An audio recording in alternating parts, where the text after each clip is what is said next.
నవాబ్పేటలో అతి దారుణంగా కేవలం ఆధిపత్యం అన్నది చాటడం కోసం ఒక పథకం ప్రకారం అక్కడ కర్రలతో అతి దారుణంగా దాదాపుగా 20 మంది కలిసి కర్రలతో అతి పాశవికంగా కొడుతూ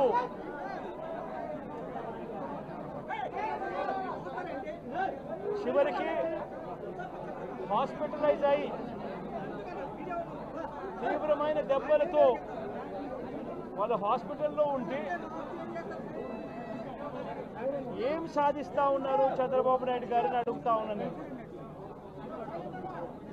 మీరు చేసే ఈ కిరాతకాలు, ఈ దారుణాలు వాళ్ళ ప్రజలు ఏమైనా భయపడతారనుకుంటున్నారా? ఎవరు భయపడరు. ఇది ఇంకా కోపంగా మారుతుంది. ఇది ఇంకా కోపంగా మారి చంద్రబాబు నాయుడు గారిని, తెలుగుదేశం పార్టీని రెండింటినీ కూడా బంగాళాఖాతంలో కలిపే పరిస్థితులు కూడా దారితీస్తాయి. మామూలుగా ఒక కొత్త ప్రభుత్వం వస్తే ఆ ప్రభుత్వం మీద వ్యతిరేకత రావడానికి కాస్త కూస్త టైం పడుతుంది. కానీ మొట్టమొదటిసారిగా చూస్తూ ఉన్నాం చంద్రబాబు నాయుడు గారి మీద వ్యతిరేకత అన్నది చాలా ఫాస్ట్గా పెరిగిపోతూ ఉంది. నిజంగా ముఖ్యమంత్రిగా ఉన్న వ్యక్తి గవర్నెన్స్ మీద ఫోకస్ పెట్టాల్సింది పోయి ఏం చేస్తా ఉన్నాడు అన్నది ఒక్కసారి తనను తాను ప్రశ్నించుకోవాలి అని అడుగుతా ఉన్నా. ఈరోజు రైతులకు సంబంధించి వ్యవసాయం పూర్తిగా ముమ్మరంగా సాగుతా ఉన్న పరిస్థితుల్లో రైతులకు తాను హామీ ఇచ్చిన మేనిఫెస్టోలో తాను చెప్పిన హామీ రైతులకు 20,000 రూపాయలు పెట్టుబడి సహాయంగా ఇస్తానని చెప్పి రైతులకు ఎగరగొట్టేశాడు. ఇవ్వాల్సిన రైతు భరోసా సొమ్మును కూడా ఇవ్వకుండా, ఎక్కువ చేసి ఇస్తానన్న రైతు భరోసా సొమ్మును కూడా ఇవ్వకుండా రైతులకు మోసం చేశాడు. పిల్లలు బడులకు పోతా ఉన్నారు. ఎంతమంది పిల్లలు బడులకు పోతా ఉన్నారు అన్నది అందరికీ తెలిసిన లెక్కలే. ప్రతి సచివాలయంలోనూ ఎంప్లాయీస్ ఉన్నారు, మండల ఎడ్యుకేషన్ ఆఫీసర్లు ఉన్నారు. అయినా కూడా తల్లులను మోసం చేస్తూ అమ్మఒడి ఎగరగొట్టేశారు. ప్రతి పిల్లాడికి ఇస్తాను అని ఎన్నికలప్పుడు చెప్పిన హామీ నీకు 15,000, నీకు 15,000, నీకు 15,000, నీకు 15,000 అని చెప్పి ఆ ప్రతి పిల్లాడిని చూపించి ఇస్తాము అని చెప్పి ఆ పిల్లలను మోసం చేశారు. ప్రతి అక్క చెల్లెమ్మలను మోసం చేశారు. తల్లులకు అమ్మఒడి ఇస్తామని తల్లుల దగ్గర నుంచి మొదలెడితే ప్రతి తల్లికి 18 సంవత్సరాలు నిండిన ప్రతి అమ్మాయికి, ప్రతి అక్కకు, ప్రతి చెల్లెమ్మకు నెలకు 1,500 రూపాయలు ఇస్తామని చెప్పి వాళ్ళను మోసం చేశారు.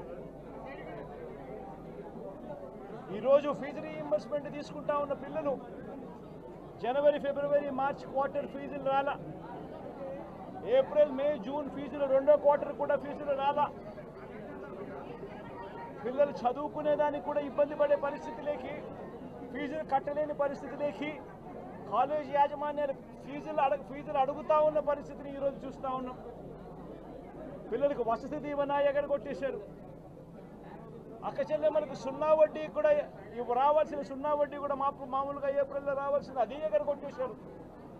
ఇవన్నీ కూడా వైఎస్ఆర్ కాంగ్రెస్ పార్టీ ఉన్నప్పుడు, జగన్ ముఖ్యమంత్రిగా ఉన్నప్పుడు క్రమం తప్పకుండా క్యాలెండర్ ఇచ్చి ప్రతి ఒక్కరిని కూడా ఆదుకుంటూ వస్తూ ఉన్న పరిస్థితి.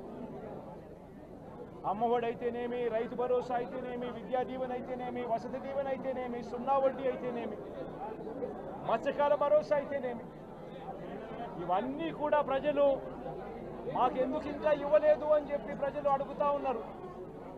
వారి గురించి పట్టించుకోకుండా, వారికి చేయాల్సిన మంచి గురించి పట్టించుకోకుండా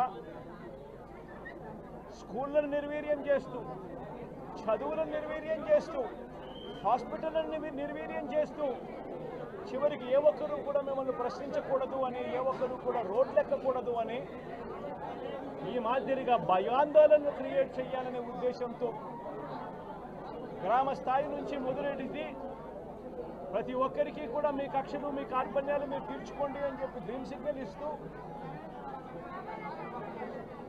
గ్రామ స్థాయి నుంచి ఈ భయానక వాతావరణాన్ని క్రియేట్ చేస్తూ ఉన్నారు. ఆలోచన చేసుకోమని అడుగుతా ఉన్నా, మళ్ళీ చెప్తా ఉన్నా చంద్రబాబు నాయుడు గారికి, మీరు చేస్తూ ఉన్నది తప్పుడు సాంప్రదాయం. ఇది కనుక కొనసాగింది అని అంటే రేపు పొద్దున ఏం జరుగుతుంది అని అంటే, ఈరోజు మీ ప్రభుత్వం ఉంది, చాలా వేగంగా మీ ప్రభుత్వం కూడా తుడిచిపెట్టుకొని పోతుంది. ఆ తర్వాత మళ్ళీ మా ప్రభుత్వం వస్తుంది.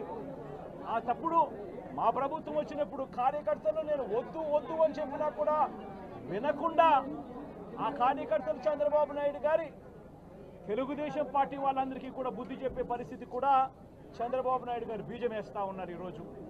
దయచేసి నేను చంద్రబాబు నాయుడు గారికి చెప్తా ఉన్నా, ఈ తప్పుడు సాంప్రదాయాలను ఇంతటితో ఆపండి. ఈ తప్పుడు సాంప్రదాయాలు పెద్దయ్యాయి, వృక్షాలైనాయి అని అంటే ఆ తర్వాత ఆపడం ఎవరి చేత కాకుండా పోతుంది. ఇప్పటికే లా అండ్ ఆర్డర్ అనేది గాడి తప్పింది. ఇప్పటికే ఏం జరుగుతూ ఉంది అన్నది మీకే తెలియకుండా కూడా జరిగేంత దారుణమైన పరిస్థితిలోకి ఈరోజు లా అండ్ ఆర్డర్ పోతూ ఉంది. ఒక వైఎస్ఆర్సీపీ కార్యకర్తలే కాదు, వైఎస్ఆర్సీపీని అభిమానించే వాళ్ళే కాదు, చివరికి మహిళల మీద కూడా అగత్యాలు పెరిగిపోయినాయి, చిన్నపిల్లల మీద కూడా అగత్యాలు పెరిగిపోయినాయి. ఇష్టం వచ్చినట్టుగా రౌడీజం పెరిగిపోయింది. ఇష్టం వచ్చినట్టుగా ఎవరికి బుద్ధి పుడితే వాళ్ళు చేస్తూ ఉండే కార్యక్రమాలు జరుగుతూ ఉన్నాయి. లా అండ్ ఆర్డర్ పూర్తిగా గాడి తప్పిన పరిస్థితులు కనిపిస్తూ ఉన్నాయి. ఇప్పటికైనా చెప్తా ఉన్నాను, హెచ్చరిస్తూ ఉన్నాం, మరొక్కసారి కూడా చెప్తా ఉన్నాం. శుక్రవారం ఈ మధ్య కాలంలోనే జరిగిన ఇంకొక ఘటనలో ఏకంగా చంపేసిన ఘటన చూసాం నంద్యాలలో. శుక్రవారం నేను అక్కడికి కూడా పోతా ఉన్నాను. ఆ ఘటనను కూడా ఒకసారి రాష్ట్రం దృష్టికి, దేశం దృష్టికి కూడా తీసుకొని పోయే ప్రయత్నంలో భాగంగా అక్కడికి కూడా వెళ్ళి జరిగిన అగాత్యం, జరిగిన అన్యాయం అక్కడ కూడా హైలైట్ చేసే కార్యక్రమం కూడా చేస్తాం. ఖచ్చితంగా హైకోర్టు తలుపులు తడతాం, అవసరమైతే సుప్రీంకోర్టు తలుపులు కూడా తడతాం. ఇప్పటికే ప్రధాన రాజకీయ పక్షాలన్నింటికీ కూడా రాష్ట్రంలో జరుగుతూ ఉన్న అన్యాయాల గురించి వివరించడం జరిగింది. ఇక హైకోర్టు, సుప్రీంకోర్టు గడపలు కూడా గట్టిగా వాళ్ళ తలుపులు కూడా కొట్టే కార్యక్రమాలు గట్టిగా చేస్తాం. రాష్ట్రంలో జరుగుతూ ఉన్న ఈ అన్యాయాలు, ఈ ఆక్రందనల మీద ఎందుకు ప్రెసిడెంట్ రూల్ విధించకూడదు అని చెప్పి కూడా గట్టిగా వాళ్ళని అడిగే కార్యక్రమం కూడా చేస్తాం. గవర్నర్ గారిని కూడా ఈ విషయంలో కలగజేసుకోవాల్సిన అవసరం ఉంది అని చెప్పి కూడా గవర్నర్ గారిని కూడా ఈ సందర్భంగా విన్నపిస్తూ ఉన్నాం. ఇవన్నీ కనీసం మీరన్నా సుప్రీంకోర్టు జడ్జిగా పనిచేశారు, కనీసం మీ సమక్షంలో మీరు ఉండగానే ఇవన్నీ ఈ రాష్ట్రంలో జరుగుతూ ఉన్నాయి. దయచేసి మీరు కూడా కాస్తో కూస్తో చూసేసి ఉన్నట్టుగా పోకుండా మీరు గట్టిగా ఇన్వాల్వ్ కమ్మని చెప్పి గవర్నర్ గారిని కూడా ఈ సందర్భంగా విజ్ఞప్తి చేస్తూ ఉన్నారు.